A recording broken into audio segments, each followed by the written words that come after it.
Hey everybody, welcome to another episode of Financially Irresponsible. I'm your host, Rahkim Sabree, and today I want to start by talking about financial guilt and financial shame. Before I jump into what it is and how do we navigate those two things, I want to tell you guys a story that my dad tells me often. I actually shared this story recently at a speaking engagement, and the audience were kind of like, what? Like, where are you going with this? And so you might feel that way as I'm telling the story, but in the end, it will make sense. And so the story starts off with a question. And the question is, what did the man say when his friend asked him, why did you take off all of your clothes and jump into the bushes? And so we backtrack into the story of this man who's walking down the street one day and he sees this huge bush. And so as he's approaching the bush, he starts to strip off his clothes one by one until, he's down to his underwear. And he just jumps into this bush.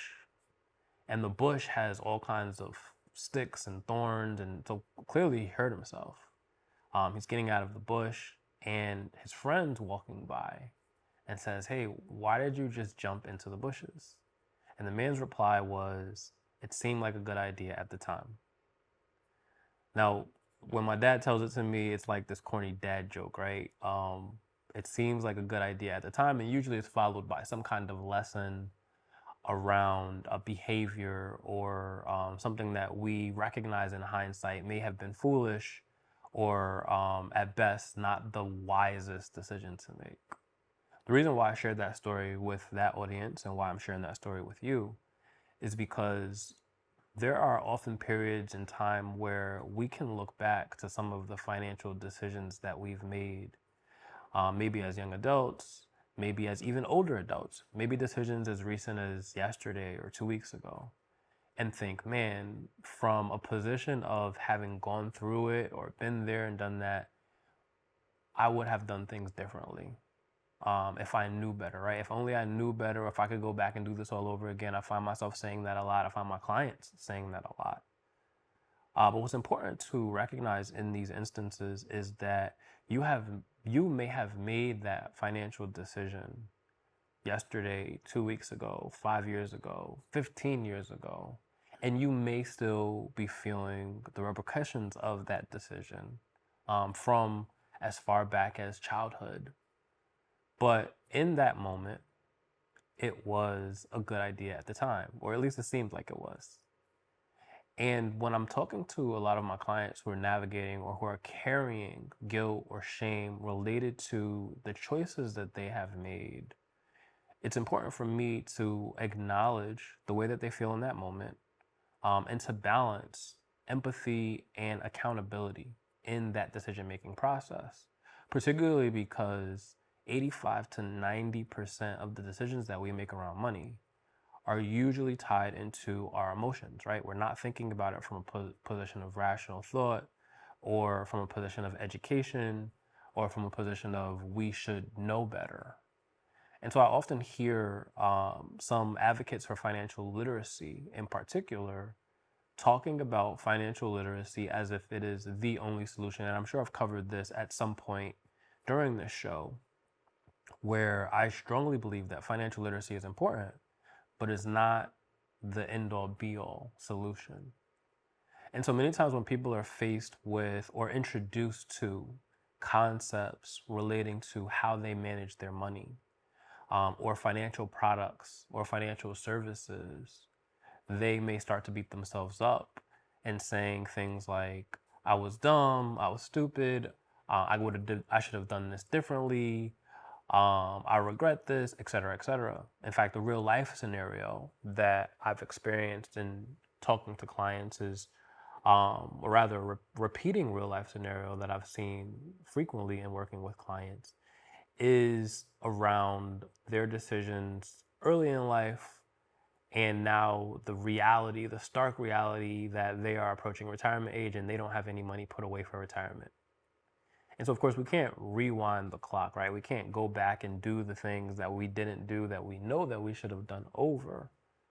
But in this particular instance that I'm thinking of specifically, this individual shared with me how some of the variables or the interrupting factors that influenced their indecision or their decision to do the opposite of what it is that they know that they should have done by way of putting money aside for retirement, by way of avoiding going into debt, were actually decisions that they had to make in order to survive. These were just survival decisions. They weren't making a ton of money, and so they had very few options for how they could use their money in a way that allowed for them to live a life, maybe not necessarily aligned to what it is that they would have liked to live, but certainly aligned to just getting by. And so in working with that client, one of the things that I had to help them to remember is that on the one hand, in breaking down the expenses, the direction or flow of their income during that period of time, the let's call it 50% of that decision making went to how do I survive until tomorrow, the end of the week, the end of the month, the end of the year. This is further complicated by this individual having children, right? So if you are a single parent and everything relies on your sole income, now you have to navigate not only the basic necessities that you need to survive, but also the basic necessities that your child or children needs to survive. And so in those situations, there is no I need to budget, I need to save, I need to plan for retirement. It's how do I get out of the pain of this experience that I'm having right now? That's specific to somebody who's navigating poverty or somebody who is navigating a low income in an environment where there is an increasing cost of living or battling against things like inflation, et cetera, et cetera. Now, there are traditionalist financial educators who may push back at that kind of narrative that says, well, you can always find a way to put some money away, right? You can always scrape something off the top and pay yourself first. I used to be one of those financial educators. And while there's truth to that, the stark reality that I find many people, including the people that I serve in working with clients who have previously experienced low income or who may be single parents or maybe they experience middle to high income, but the cost of living, their expenses are at the level of their income, is that shame and that guilt that I opened up talking about. And so some of the decision making in that moment is not being made from a position of, like I said, rational thought. Some of that decision making is being made from a place of survival. And because our brains don't have the ability to distinguish between a perceived and an actual threat, we go into this survival reaction. A lot of times people refer to it as fight or flight. There's also fawn and freeze responses that influence how we allocate our dollars, how we view the dollars that we earn. What is our relationship with earning in comparison to what is our relationship with spending? And how vigilant are we around making decisions that can feed the version of us that will show up tomorrow and the version of us that needs to eat today?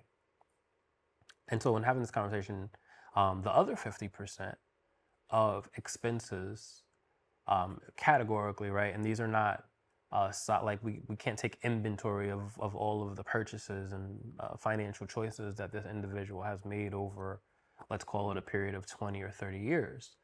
But categorically, we have 50% of the expenses that generated high interest debt, that took away from the ability to save or plan for retirement on the basic necessities, and the other 50% on ways to self-soothe because so much of the money that they're making has to go towards those necessities. And so, from a mathematical perspective, if you will, that might seem irrational.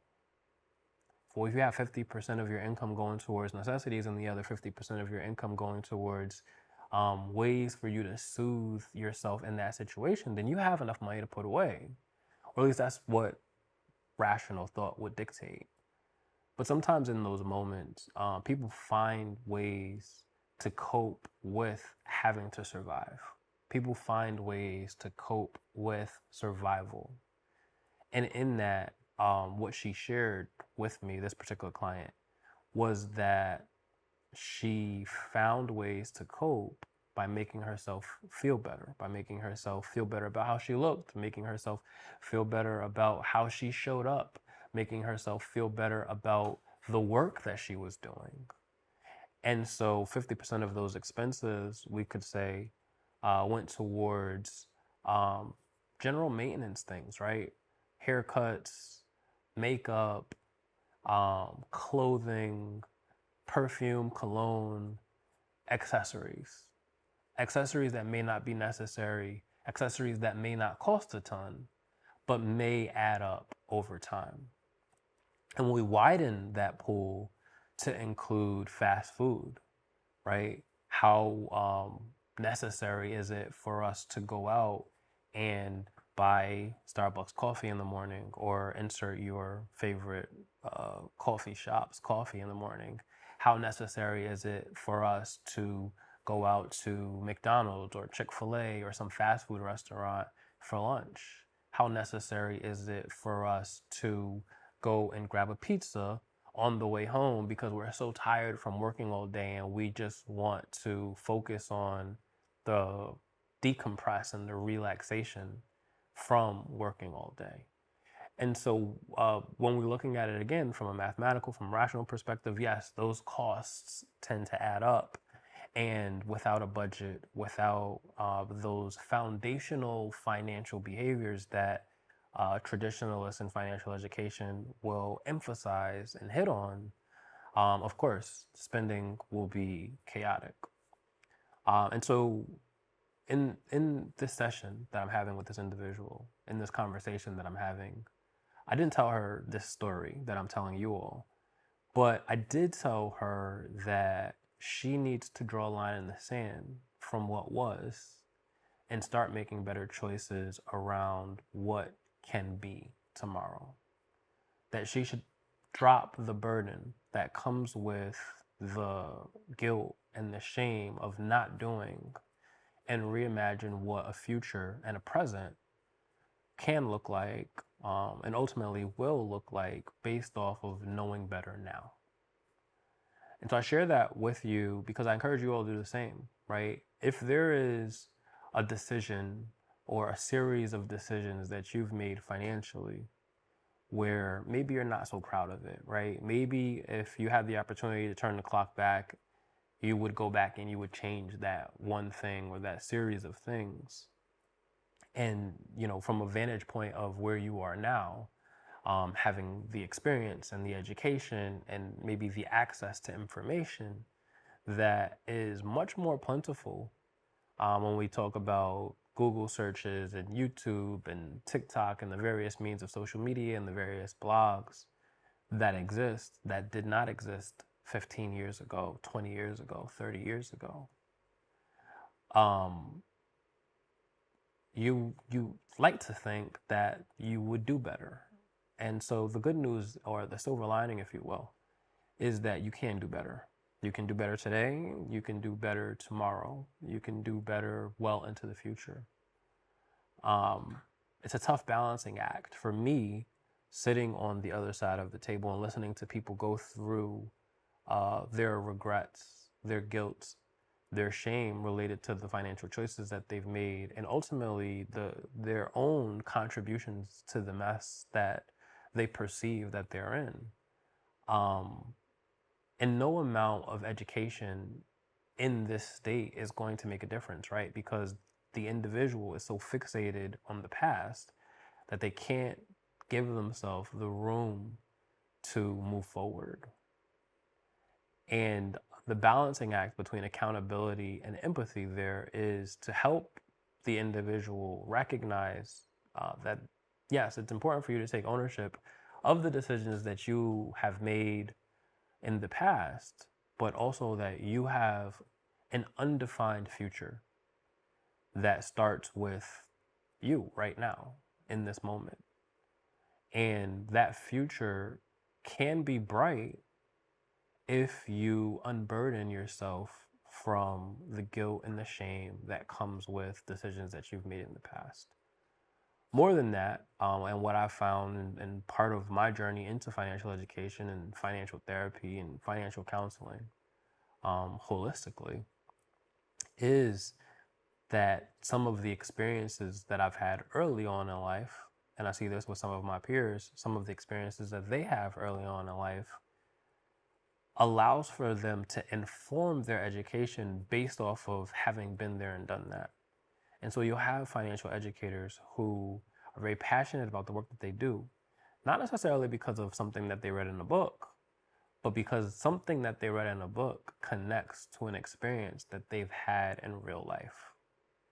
And so the passion behind some of the work that I do and some of my peers in financial education do is in an attempt to help people like you, avoid making similar or the same mistakes that we have made, and giving you the education and the tools to avoid those mistakes based off of what wasn't available to us, or at least what we felt like wasn't available to us, right?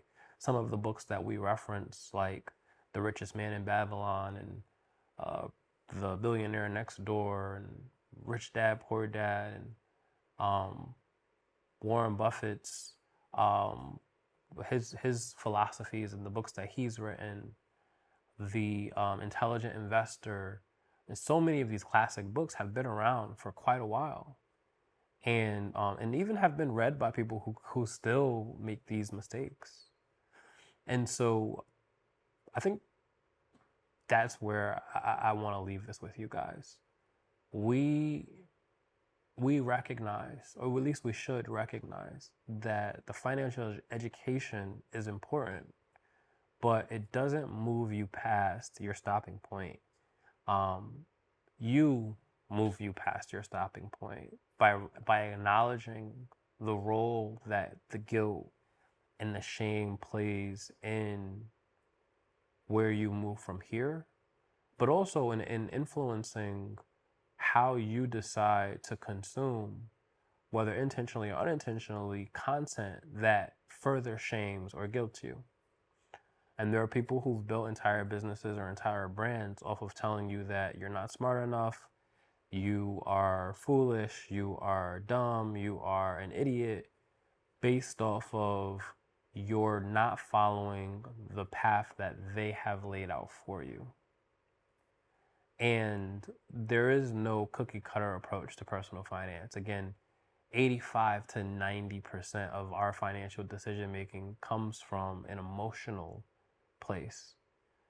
And when we factor in that fact with the fact that organizations have and continue to spend an unnamed number of resources in understanding consumer behavior, in understanding marketing, in understanding advertising, that further presses on the button of your insecurities, your fears, your aspirations, your ambitions, the love that you have for your family members, the way that you see yourself, and telling you that you need to have this thing, or you need to buy into this service, or buy the newest, nicest version of this product over and over and over again from the time we wake up to the time that we go to sleep.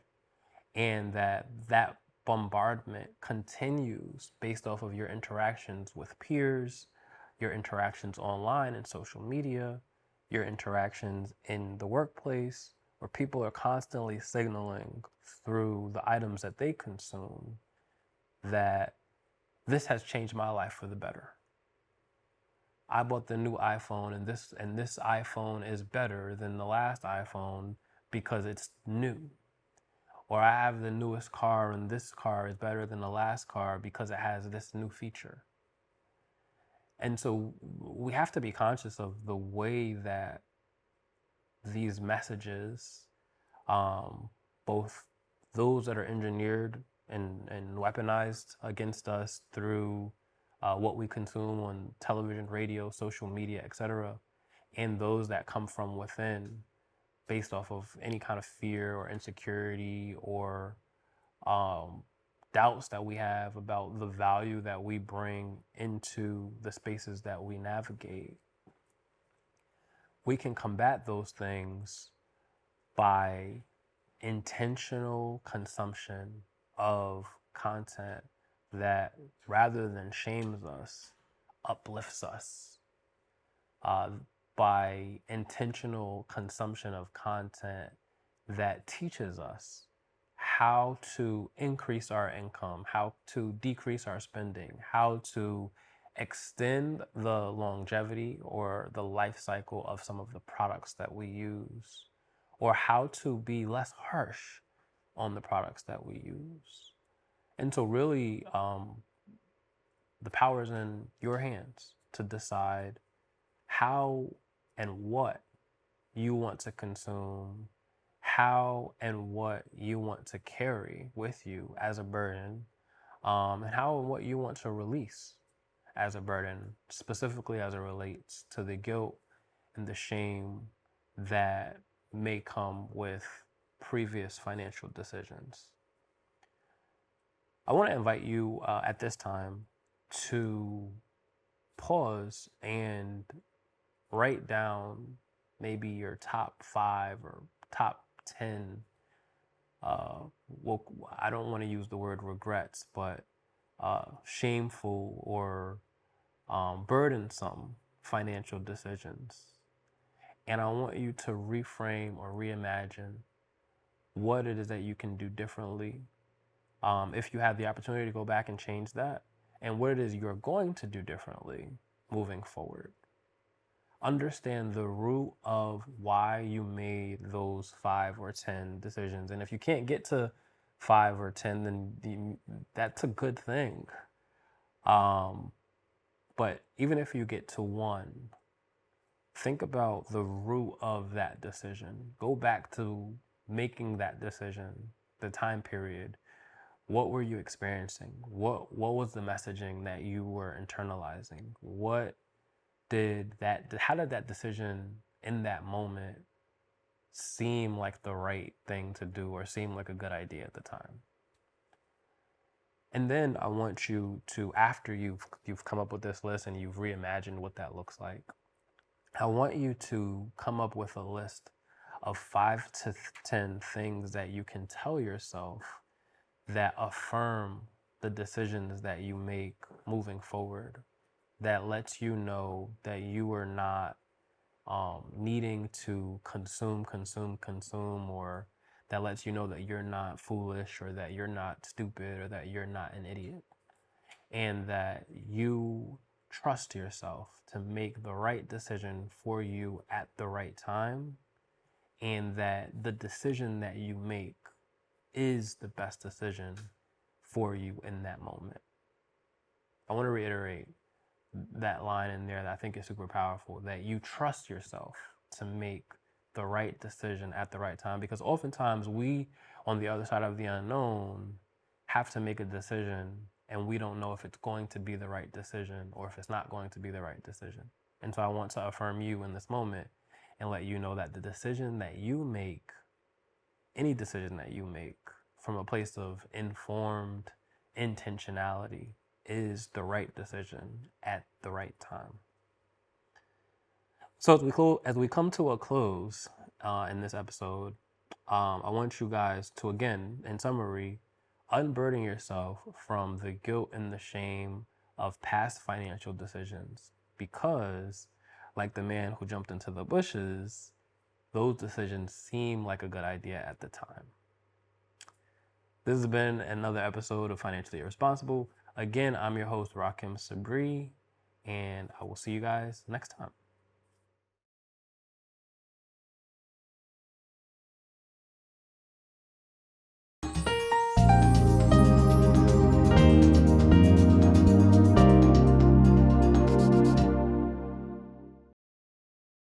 Nick Augustino right here at the East Side Restaurant.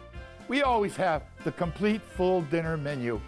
Knockwurst, bratwurst, sauerbraten, potato pancakes, red cabbage, rice pudding, cream pies, all the desserts that Germany had to offer. I always do something different. Yes, I do. I brought seafood to the beer garden at the East Side Restaurant. East Side Restaurant, your German destination restaurant in Connecticut. Tiki-taka, tiki-taka, hoi, hoi, hoi!